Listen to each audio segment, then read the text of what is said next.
You never quite know what's going to happen out there in a day of boating. Sometimes things are going to go wrong and it'll be an accident, and well, you just got to pick yourself up and get right back on and try and finish enjoying that day of boating. But other times, you're going to get these morons out there on the water doing boneheaded moves. Welcome back, crew, to this week's episode of Boneheaded Boaters of the Week. Now, this crew, I understand trying to save a buck. Yes, trailers can be expensive. Of course, I've got to add insurance, tags, maybe property tax on the trailer as well. But I got to imagine owning a jet ski trailer is a little cheaper than the maintenance I'm going to have to do trying to maintain this truck after doing this for an entire boating season. And then to top it all off, look at the struggle they have even getting it off. The trailer sounds a little bit easier until you get down to the ramp and watch some people try and back up a single trailer for a while. Speaking of maintenance, this crew right here is in for a big bill after running in the shallows. Something else you better watch out for when you're out there. Another one of those boneheaded moron moves. Speaking of boneheaded moron moves, this is another one. Don't always hire the cheapest company to move your boat. If you need to get your boat moved, maybe do a little research first before just picking the company that gives you the lowest bid.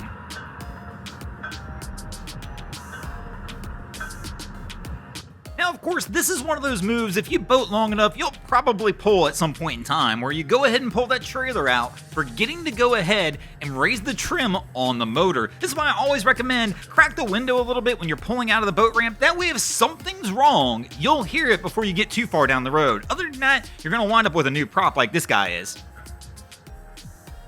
Now, launching a boat takes patience, which is something that a lot of us don't have. So some people, instead of waiting patiently at the boat ramp, decide, you know what, let me go somewhere else and try and launch my boat instead of getting in that line and trying to beat that weekend crowd. But that's not always the best plan, as our guy finds out right here. Now, maybe the boat ramp wasn't busy. Maybe he's trying to hide that secret fishing spot. He knows if he goes down to the ramp, his buddy's gonna see him launch, follow him to where he says he catches all that bass from, but all of a sudden doing it this way, he can kind of do it in secret. My real question is with something like this though, is if I'm having this much struggle getting the boat launched, what kind of issues am I going to have when I try and get the boat pulled out? I mean, it's one thing to try this once, but it's another thing for him to keep pushing and pushing and pushing after you kind of already determined this isn't going to work. Now, don't get me wrong, our guy, Googans, as we've learned, don't give up. Well, our Googan here is not going to give up either. He's going to come back here, take a look, and be like, yeah, you know what? We're just going to use the trailer like a bulldozer. We'll go ahead and grade our own ramp and get this one launched.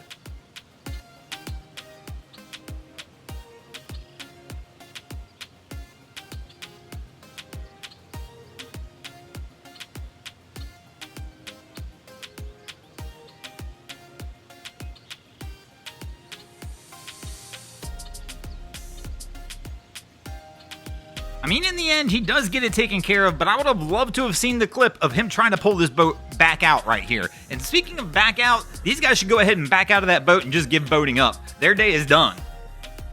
And speaking of done days, nothing like going out there and renting a boat and having your day being finished as well. Right here we can see this crew's decided to go under one of those bridges that's just a little too low for the vessel they have. The problem they're really having, the tide is coming up. So this crew is more stuck than they think because they're going to be there until that tide goes back down, or they decide they're going to go ahead and power out and go ahead and rip the top off the boat.